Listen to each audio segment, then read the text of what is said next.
Brothers and fathers, listen to the defense which I now make to you." When they heard that he spoke to them in the Hebrew language, they were even more quiet.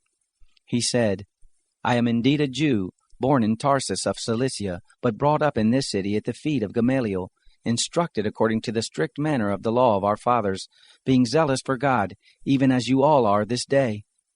I persecuted this way to the death, binding and delivering into prisons both men and women, as also the high priest and all the council of the elders testify, from whom also I received letters to the brothers, and journeyed to Damascus to bring them also who were there to Jerusalem in bonds to be punished.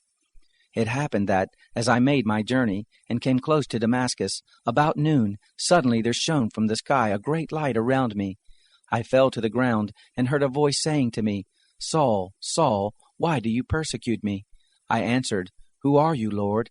He said to me, "I am Jesus of Nazareth, whom you persecute." Those who were with me indeed saw the light and were afraid, but they didn't understand the voice of him who spoke to me. I said, "What shall I do, Lord?" The Lord said to me, "Arise and go into Damascus. There you will be told about all things which are appointed for you to do." When I couldn't see for the glory of that light, being led by the hand of those who were with me, I came into Damascus. One Ananias, a devout man according to the law, well reported of by all the Jews who lived there, came to me, and standing by me said to me, "Brother Saul, receive your sight." In that very hour I looked up at him. He said, "The God of our fathers has appointed you to know his will, and to see the righteous one, and to hear a voice from his mouth. For you will be a witness for him to all men of what you have seen and heard. Now why do you wait? Arise, be baptized, and wash away your sins, calling on the name of the Lord."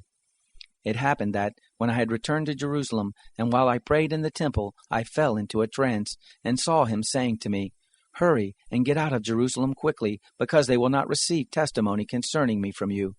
I said, "Lord, they themselves know that I imprisoned and beat in every synagogue those who believed in you.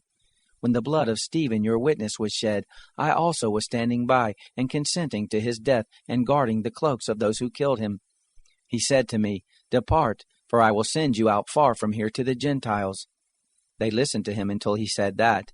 Then they lifted up their voice and said, "Rid the earth of this fellow, for he isn't fit to live." As they cried out and threw off their cloaks and threw dust into the air, the commanding officer commanded him to be brought into the barracks, ordering him to be examined by scourging, that he might know for what crime they shouted against him like that. When they had tied him up with thongs, Paul asked the centurion who stood by, "Is it lawful for you to scourge a man who is a Roman and not found guilty?" When the centurion heard it, he went to the commanding officer and told him, "Watch what you are about to do, for this man is a Roman." The commanding officer came and asked him, "Tell me, are you a Roman?"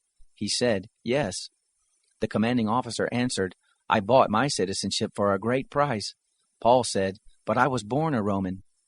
Immediately those who were about to examine him departed from him, and the commanding officer also was afraid when he realized that he was a Roman, because he had bound him.